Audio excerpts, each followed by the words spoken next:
Hi guys, आपण आज शेतात आलेलो आहोत आणि तर माझा दादा आणि मी आलतो. तर मग मी माझ्या दादाला म्हणालो चल आपण व्हिडिओ काढू. तर मग आम्ही आज गावाकडून मी काल हॉस्टेलवरून मी कालच आलो. तर तुम्ही पाहू शकता सनसेट होत आहे आता आणि किती भारी नजारा येत आहे. हा गावाकडचा व्ह्यू आहे शेतामध्ये आणि खूप चांगला दिसतंय. म्हणजे हा नजारा खूप चांगला दिसतोय. आणि इकडं आपला हा गहू आहे. हा पाहू शकता आपला गहू जे की माझ्या एवढाला झाला आहे. व तिथे आपला कॅमेरा आहे गव्हांसाठी जे की आपण तुम्हाला दाखवूया. ज्याच्या पुढे आपण गेलो की तो वाचतोय. चला दाखवतो तुम्हाला.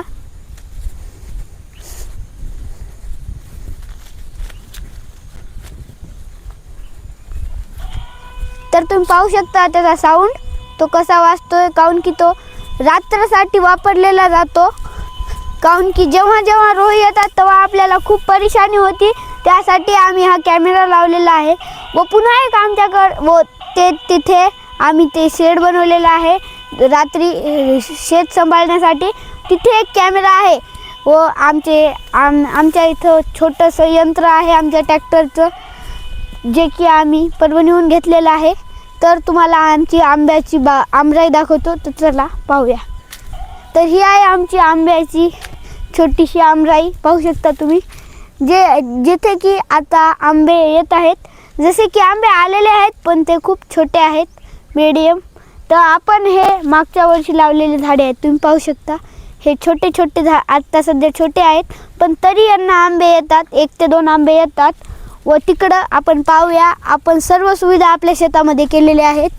जसं की प्राण्यांच्या राहण्याच्या, जेवण्याच्या व खाण्याच्या, सर्व फळे भाज्या. तर हे आहे आपली टाकी जी की आपण कुठलेही प्राणी आपल्या शेतात येतात व इथे त्यांच्यासाठी पिण्याची ती हे आहे म्हणजे मटका. व हे आहे आमचा वाघू जे की शेताची रक्षा करतो आमच्या. जो की रात्रभर इथंच या ट्रॉलीमध्ये बसतो. नाहीतर मग तिकडं ते गाय वाटते म्हणून झोपतो. तर हे पुन्हा एक आहे आमचा पेट जो की मला लाड घालत आहे. जो की नेमकाच झोपेतून उठलेला आहे. व ते आहे आमचा वाघू. तुम्हाला विरू तुम्हाला दाखवूया. हे आहे आमचा विरू. पाहू शकता तो झोपलेला आहे. पाहू शकता. तर आपण अद्रक, लसण, कांदा पाहूया. तर चला. तर गाईज ही आहे आपली कोथिंबीर. तुम्ही पाहू शकता आता छोटीशीच आहे म्हणजे जास्त नाही लावली आम्ही. काऊन की आम्ही पहिल्या वेळेसच ट्राय केलं तर कोथिंबीर लावायचं आणि ती खूप चांगली आलेली आहे. म्हणजे आम्हाला पण वाटलं नव्हतं ही एवढी भारी येईल. आणि आम्ही इकडे 5 ते 6 रोपटे लावलेले आहेत जेथे की लहान लहान झाडं आलेले आहेत. आणि गाईज तर हे आहे पहा लसण. तुम्ही पाहू शकता हे लसण. तर आम्ही लसण मागचे 1 ते 2 वर्ष झाले आम्ही लसण लावत आहोत. तर लसण आम्ही लावला ना तर खूप चांगला येतो. दरवेळेस खूप चांगला येतो. व आम्ही तिथे आता आज निंदलेलं आहे. तुम्ही पाहू शकता सर्व गवत काढलेलं आहे. व ते आहेत आमचे अण्णा जे की आम्हाला आंब्याच्या शेतीचे मालक. व ते सांगतात की कशी आंब्याची शेती करतात व काय करतात व कसे आंबे लावतात. तर ते 2 शब्द तुम्हाला बोलतात. हे आमचा रुद्राक्ष देशमुख आहे आणि हे आमचा रुद्रा. याचं वय कमी असलं तरी पण याला मोठ्या माणसापेक्षा बी चांगलं भयानक बोलता यायले. त्याचं आम्ही कौतुक करायलो. हे आता 5वीलाच आहे. 5वीलाच आहे तू? हो. हे फक्त 5वीलाच आहे. पोद्दार इंग्लिश स्कूल परभणीला. आणि त्याच्या वयाच्या हिशोबानं हे व्यवस्थित एकदम एक्सप्लेन करून सांगायला आहे. जे की आम्ही त्याला कधी सांगत नाही की काय बोलायचं. ते त्याच्या हिशोबानं ते जे सांगायला आहे ते खूप भारी बोलायला आहे. आणि भविष्यामध्ये मोठा झाल्यावर मोठा ब्लॉगर होईल हे एवढं नक्की. तर गाईज आम्ही इथे गवत काढलेलं आहे माझ्या अक्कानं. तर ती पाहती माझी अक्का चालली. तर ती पण तुम्हाला थोडीशी इन्फॉर्मेशन काऊन की ती पण दररोज शेतात येते व तिनेच हे कांदा, लसूण व कोथिंबीर लावलेली आहे. तर ती तुम्हाला सांगत. काय रुद्रा? काय नाही आम्ही कशाबद्दल माहिती सांगायची? कांदा, लसूण व कोथिंबीर. कांदे नाही लावले बाळा यावर्षी आपण. फक्त लसण लावलेलं आहे आणि आज त्या लसणामध्ये जास्त गवत झालं होतं म्हणून आपण निंदून ते सर्व गवत काढलं त्याच्यामधलं. आणि त्या बाजूला कोथिंबीर टाकलेली आहे. आणि तिकडे पुन्हा याचे रोपे लावलेले आहेत आपण. मिरची, वांगे, टमाटे, गोबी, बरेच काही तिकडं भाजीपाला लावलेला आहे. आपल्या घरच्या पुरताच लावला यावर्षी. गेल्या वर्षी भरपूर लावला होता, पण याला पालेभाज्याला काही भाव नसल्यामुळं यावर्षी आपण आपल्या घरच्या पुरताच लावला. आणि त्याला कोणती बी फवारणी नाही, काहीच नाही. ऑर्गॅनिक पद्धतीनं आपण भाजीपाला लावलेला आहे. फवारणी नाही केलेली, काहीच नाही. फक्त शेणखत आणि गोमूत्र शिंपून, बाकी काहीच नाही.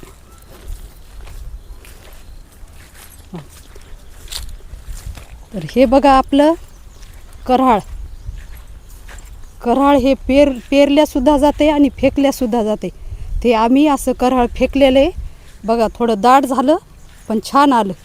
फुलंसुद्धा आलीत त्याला, किती सुंदर दिसायले बघा. थोडं दाट झालं, थोडं पतलं पाहिजे होतं. कराळ कसं पेरल्या जाते, पण आम्ही ते फेकल्यामुळं थोडं दाट झालं.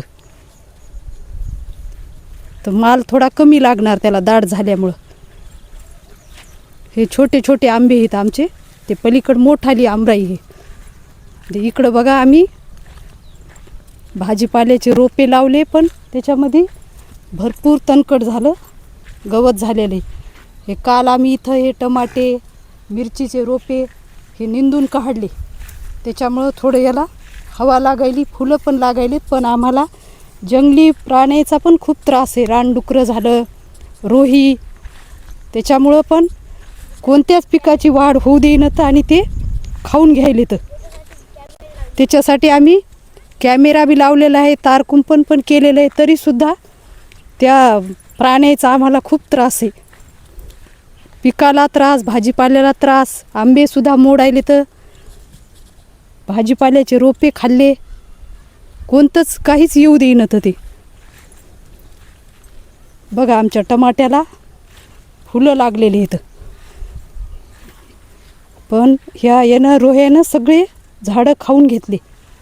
नाहीतर त्याला आता टमाटे लागले असते. बघा पूर्ण अर्ध्यातूनच रोह्यानं टमाट्याचे झाडं खाऊन घेतली. आणि पाण्याची व्यवस्था आम्ही हे ठिबक आथरलेलं आहे. असं पाणी दिल्यामुळं गवतसुद्धा खूप झालेलं आहे. तरी थोडं थोडं आम्ही आता गवत त्याच्यातलं काढून त्याला निंदून घ्यायलो.